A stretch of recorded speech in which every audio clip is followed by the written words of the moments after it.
অন্তত একটি পরিবারের পক্ষ থেকে একটি পশু কুরবানি করতে হবে, এ কথাই ঠিক। 7 জন আর 7 পরিবার এক নয়, বিষয়টি বিবেচনা করার জন্য বারবার অনুরোধ জানাচ্ছি। একটি পশুতে 7 জন অংশগ্রহণ করতে পারবে না, এ কথা আমরা কোনোদিনই বলি। কুরবানির গোশত আমরা সাধারণত 3 ভাগে ভাগ করে থাকি। বিশেষভাবে চাঁপাইনবাবগঞ্জ, রাজশাহী এবং ইন্ডিয়ার আরও কিছু কিছু জেলায় 3 ভাগে ভাগ করা হয়। 2 ভাগ নিয়ে আসা হয়, 1 ভাগ বিকালে মাথা পিছু ভাগ করে নেওয়া হয় গ্রামবাসী মিলে। আসলে এই পদ্ধতি হারাম না হলেও তা পছন্দনীয় নয়। আবার কোনো কোনো এলাকায় মানুষ হারে কিছু দিয়ে দেওয়া হয় আর সব নিয়ে চলে আসা হয়, এটাও ঠিক নয়। হ্যাঁ, 3টার পদ্ধতির মর্মে কোনো হাদিস সহি নেই। যে হাদিস এসেছে যে 3 ভাগের 1 ভাগ নিজে খাবে, 3 ভাগের 1 ভাগ গরিব প্রতিবেশীকে দিবে, আর 3 ভাগের 1 ভাগ ফকিরকে দিবে যারা ভিক্ষে চায়, মর্মে হাদিসটি মানুষের বানানো নিতান্তই জয়ীফ। কাজে এই হাদিসকে দলিল সামনে রেখে কুরবানির গোশত 3 ভাগে ভাগ করতে হবে এ কথা নয়। 3 ভাগ করলে নাজায়েজ হারাম হবে এ কথা নয়। তবে আমরা পছন্দ মনে করি 3 ভাগের 1 ভাগ যে দিয়ে এসেছেন, 10-এর মধ্যে এটা দিয়ে এসেছেন, যাক ওটা ভাগ করে নে করা, যারা কুরবানি দেয়নি। আমার এক চাচা বলছেন, আব্দুর রাজ্জাক, তাহলে তো ওদেরই গোশত বেশি হয়ে যাবে। তো তাতে কি আছে, ওদের গোশত যদি বেশি হয় হোক, কিন্তু 3 ভাগের 1 ভাগ দিয়ে এসেছেন আর নিতে যাবেন কেন? আবার যারা বলছে নিতে গেলে ওটা বমি করার মতো হয়ে গেল, দান করেছে আবার ফিরিয়ে নিল। কুরবানির গোশত অত ছোট জিনিস নয়, খুব দামি গোশত, খুব সম্মানী। দিয়ে এসেছে আবার নিতে গেলে সেটা ওই বমন হয়ে গেল, এ কথা বলা যাবে না। কুরবানির গোশতের উপর এরকম কোনো মন্তব্য করা ঠিক নয়। কুরবানি যেমন খুব দামি পশু, কুরবানির গোশত তেমন দামি জিনিস। একে ফকির মিসকিনকে দিতে শিখতে হবে। রাসূল সাল্লাল্লাহু আলাইহি সাল্লাম 3 দিনের বেশি খেতে নিষেধ করেছিলেন। পরবর্তীতে যখন সমস্যা দূর হয়ে গেল, সবার যখন টাকা পয়সা অবস্থা ভালো হয়ে গেল, তখন তিনি বললেন, কুলু ওয়াদ্দাখেরু ওয়াতেমু মা বাদালাকুম, এখন তোমরা খাও, বাড়িতে জমা করে রাখো এবং দাও, যা পারো দাও, যা পারো খাও, যা পারো জমা রাখো। দেওয়ার বিষয়টা আপনার উপরে নির্ভর করে। 2 কেজি দিয়ে বাকি রেখে দিলেন, এটা কৃপণতা করে আপনি সফল হতে পারবেন না।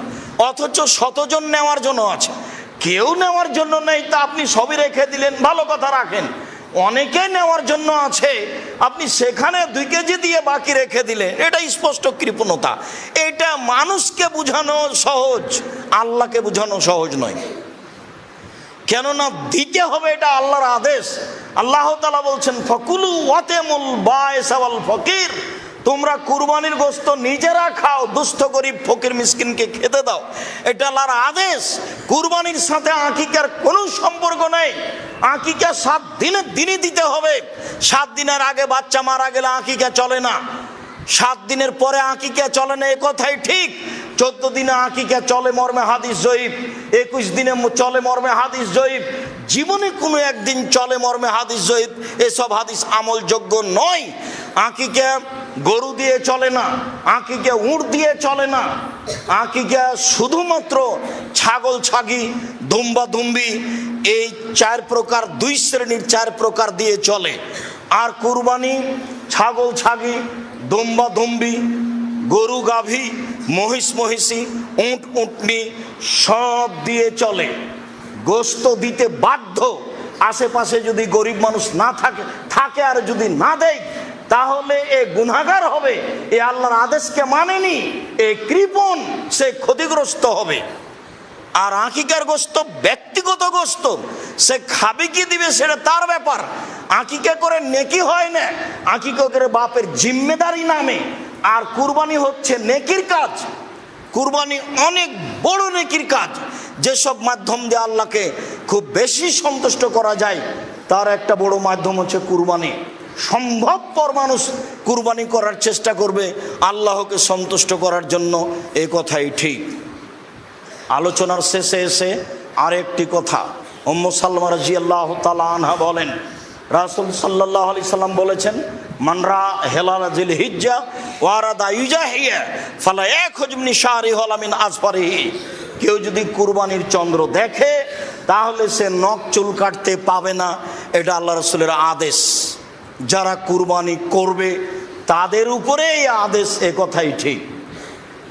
ছেলে মেয়ে যদি না করে, নাও করতে পারে, তবে ছেলে মেয়ে যারা কুরবানি দিচ্ছে না তারা নখ কাটলে গুনাহগার হবে, এ কথা নয়। আর চন্দ্র উঠলে, কুরবানির চন্দ্র উঠলে গরু ছাগল জবে করা যাবে না, এ কথা মিথ্যা। গরু ছাগল জবে করতে পারবে না যে হজ করার জন্য এহরাম বেঁধেছে সে। স্বাভাবিক মানুষ যেদিন হজের আলোচনা, আপনার জুলহিজ্জার আলোচনা আসবে, সেদিন আমরা আপনাদের সামনে বিস্তারিত বলবো। আজকের আলোচনার পুনরাবৃত্তি। সম্মানিত মসজিদের মুসল্লি, আমাদের যে কুরবানি, এই কুরবানি ইব্রাহিম আলাইহিস সালামের কুরবানি।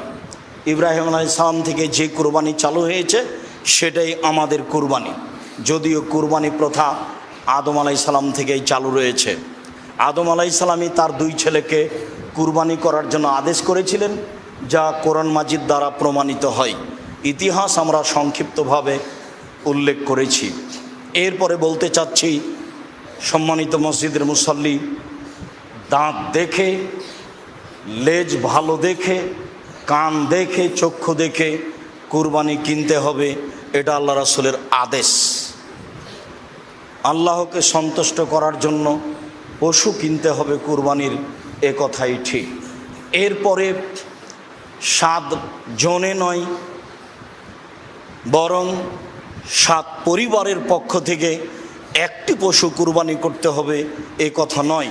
বরং একটি পশু একটি পরিবারের পক্ষ থেকে কুরবানি করতে হবে, এ কথাই ঠিক। অন্তত একটি পরিবারের পক্ষ থেকে একটি পশু কুরবানি করতে হবে, এ কথাই ঠিক। 7 জন আর 7 পরিবার এক নয়। বিষয়টি বিবেচনা করার জন্য বারবার অনুরোধ জানাচ্ছি। একটি পশুতে 7 জন অংশগ্রহণ করতে পারবে না, এ কথা আমরা কোনো দিনই বলিনি। একটি গরুতে 7 জন অংশগ্রহণ করতে পারে, একটি উটে 10 জন অংশগ্রহণ করতে পারে, তবে 10 পরিবার অংশগ্রহণ করবে এমন হাদিস আমাদের অবগতিতে আসেনি। যারা খুব জোরালো দাবি জানিয়ে বই পুস্তক লিখেছে, তাদের বইগুলি, তাদের কলমগুলি একাধিক দিন আমরা পড়ে দেখেছি, তাতে আমাদের কাছে স্পষ্ট হয়নি, বরং জোর করে চেষ্টা করা হচ্ছে, এটা আমরা বুঝেছি। সরাসরি যেটা প্রমাণ হচ্ছে সেটাই করলে ভালো হবে। একাধিক হাদিস রয়েছে, ব্যক্তি ও তার পরিবারের পক্ষ থেকে অন্তত একটি পশু কুরবানি করতে হবে। সম্মানিত মসজিদের মুসল্লি, কুরবানির গোশত 3 ভাগ করতে হবে, এ কথা নয়। 3 ভাগ করলে গুনাহ হবে, এ কথাও নয়। তবে 3 ভাগ করে 1 ভাগ দিয়ে এসেছে, এটা না নেওয়াই ভালো। যারা কুরবানি করেনি, দিতে পারেনি, দেয়নি, তারাই ভাগ করে নেক, এ কথা ঠিক। কুরবানির গোশত আত্মীয় স্বজনকে দিতে হবে না, এটা নয়। দিতেই হবে, এ কথাও নয়।